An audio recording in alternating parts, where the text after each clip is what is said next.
পুনি পাছে অম্বুষ্টৰাগী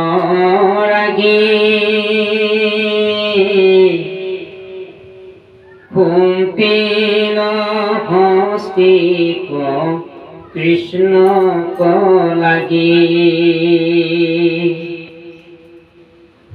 ঠাই গৈল হস্তি কাগন্ত প্ৰায়ে ধৰিল কৃষ্ণক শুনে মে হলাই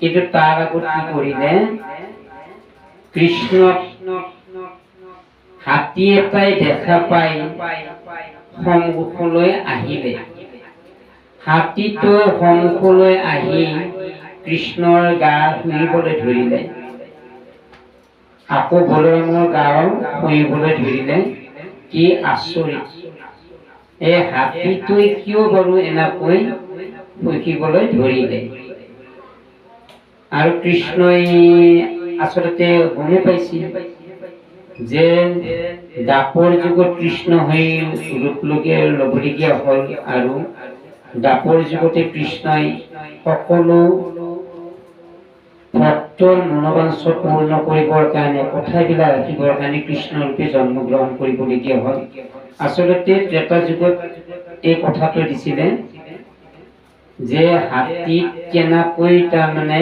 এই দাপৰ যুগত তেওঁ এটা ভাল সিদ্ধান্তৰে তেওঁ পূৰ্বজন্মৰ যিখিনি সংস্কাৰ তেওঁক সোঁৱৰাই দিব এই কথাখিনি কৃষ্ণই কিন্তু মনত ৰাখিছে তেতিয়া হাতীটোৱে বাৰে বাৰে শুনিবলৈ ধৰিলে তেতিয়া কৃষ্ণই বাৰে বাৰে কথাটো মনলৈ আহি আছে হে ৰাম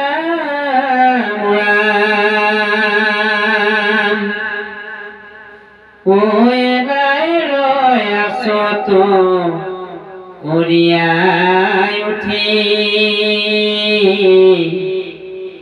মাতংগ কৃষ্ণে মাৰিলা মুঠি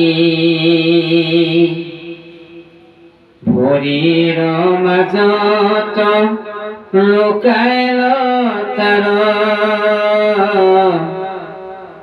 ক্ৰোধিল কুঞ্জৰে প্ৰায় প্ৰহাৰ হাতীটো কৃষ্ণই দুটা দাঁত দেখা পাই সেই দুইফালৰ দাঁত দুটাত হাতীটোক হাতেৰে দাঁতৰ ধৰি উভালি আনি হাতীটোৰ মূৰত কোবালে হাতীটোৱে তেতিয়া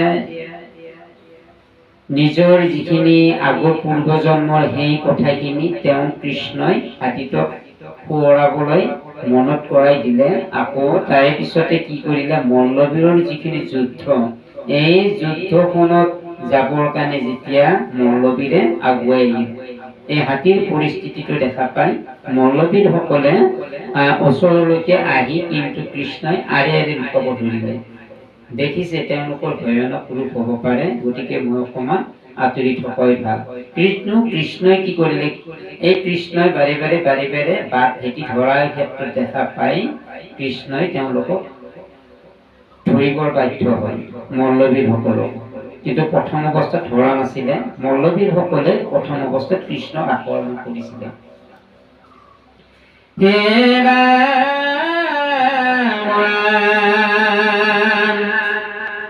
কোনে দেখি সিটো পৰাই যেন লাগ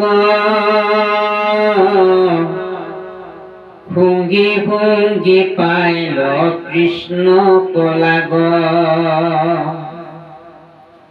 ধৰিলা কৃষ্ণক সুখে মেহলাই বাজ হইলা কৃষ্ণে বলে ৰাই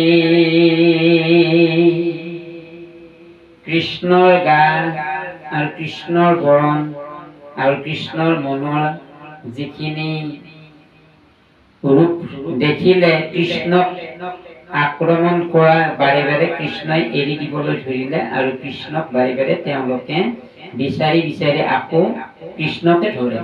বাৰে বাৰে সেই কাৰ্যভূতিতে গৈ আছে। কিন্তু কৃষ্ণ এতিয়া কি কৰিব, এতিয়া নিজৰ কৃষ্ণৰ আক্ৰমণ কৰা সেই সহিব নোৱাৰি কৃষ্ণই ধৰিবৰ কাৰণে আৰম্ভ কৰিব ওলাইছে কৃষ্ণ। হে ৰাম লাজত লৰে তাৰ চক্ৰ পানী একত হাত দিলন্ত তানে হয় পকয়াজৰে যেন গৰুৰে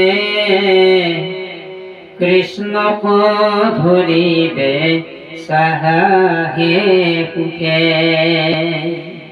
যেনেকৈ গৰুৰ পক্ষীয়ে সৰ্পবিলাকক বিচাৰি বিচাৰি গৰুৰ পক্ষীয়ে সৰ্পক যেনেকৈ টানি ওলাই লৈ আহে, আকৌ সৰ্পৰ নিচিনা ফপৰাই আছে কৃষ্ণক মাৰিবৰ উৎপত্তিৰে, কেৱল কৃষ্ণক মাৰি দেখুৱাব ৰাজসভাত।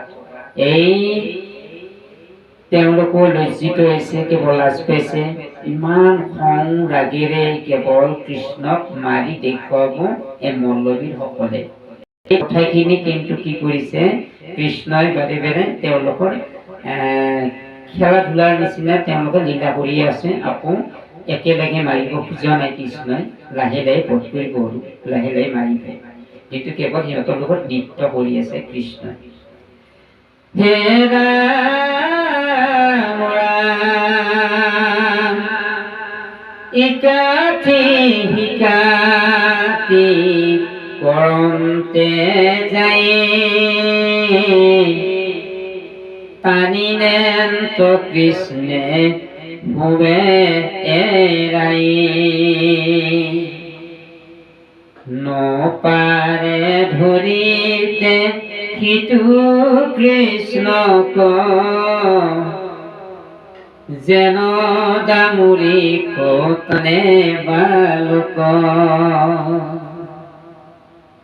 যেনেকৈ এগৰাকী মাতৃ এটা সন্তানৰ প্ৰতি যিটো দায়িত্ব, এই সন্তানটি আকৌ মাতৃগৰাকীৰ যিটো মৰম, এই মাতৃগৰাকী এটা সন্তানে যেনেকৈ টানি টানি ধৰি কেৱল নিজৰ কথাখিনি সন্তানটোৱে ক'ব বিচাৰে মাকক, ঠিক তেনেকৈ কি কৰিছে কৃষ্ণ বলৰামেও কেৱল হাতেৰে টানি তেওঁলোকক দেখুৱাই আছে, যদি পাৰে তেওঁলোকে গুচি যাওক। কিন্তু কৃষ্ণৰ কথা নেমানি তেওঁলোকে আকৌ বাৰে বাৰে খেদি আহিবলৈ ধৰে, আকৌ হাতত ধৰে, আকৌ টানি আনে, আকৌ হাতত ধৰে, আকৌ কৃষ্ণই হাতত ধৰে টানি আনে আৰু কৃষ্ণকো টানি নিয়ে। তেনেকৈ এই যুদ্ধখন মল্লবীৰসকলৰ মাজত কেৱল তেনেকৈ চলি থাকিলে।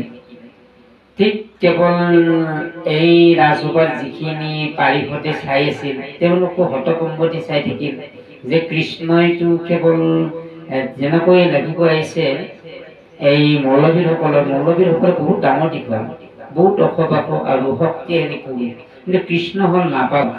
কেনেকৈ যুদ্ধখন খেলিব বা কেনেকৈ যুদ্ধখন হব, কেৱল তেওঁলোকে নিৰীক্ষণ কৰি কেৱল চাই থাকিল। হে ৰাম ৰাম অনন্তৰে তাৰ লাজৰ এৰি ভৈৰন্ত সমুখ হস্তিক হৰি চাপৰ মাৰিয়া জান্তল বৰে সেদিনেন্ত হস্তি গুগুৰে দৰে। হাতীক যেনেকৈ মাৰিছা, এই মল্লবীৰসকলে ক'লে যে যেনেকৈ হাতীক কোবাই মাৰিছা বা হাতীক যেনেকৈ আক্ৰমণ কৰিছা, কিন্তু আমাক নোৱাৰিবা, আমাক কিন্তু নোৱাৰিবা। মল্লবীৰসকলে কেৱল কৃষ্ণক একে হুপতে মাৰিব বিচাৰিছে, কিন্তু কৃষ্ণক মাৰিবলৈ পৰা নাই। অকল যুদ্ধখন লাগি থাকিল, ঠেলা হেঁচাৰ মাজতে লাগি থাকিল। হে ৰাম ৰাম শুনিলাই পৰিয়া উঠিল হৰি, পৰিল বুলি হস্তি ক্ৰোধ কৰি। তেতিয়া কি কৰিলে, মল্লবীৰ সকলে হাতীৰ দাঁত উভালি যি ৰকম মাৰিছা তুমি, কৃষ্ণক ক'বলৈ ধৰিলে আৰু কিমান খং হাতী এটাৰ, ইমান শক্তিশালী হাতী এটা কেনেকৈ মাৰিছা, আমাৰ খুবেই বেয়া লাগে। কিন্তু আমি এতিয়া তোমাৰ লগত কেনেকৈ যুদ্ধ কৰিম, কেনেকৈ তোমাক আমি এই ৰাজসভাত দেখুৱাই দিম, এই কথাখিনি কিন্তু তেওঁলোকে কেৱল এই যুঁজ বাগৰেৰে যুঁজেৰে যুঁজিবলৈ ধৰিলে। কৃষ্ণ, হে প্ৰভুসকল, আমি আকৌ এই বিষয়টো আকৌ পিছৰ পৰ্যায়ত আলোচনা কৰিম। কৃষ্ণ হৰি হৰা। মই দুৰাচাৰ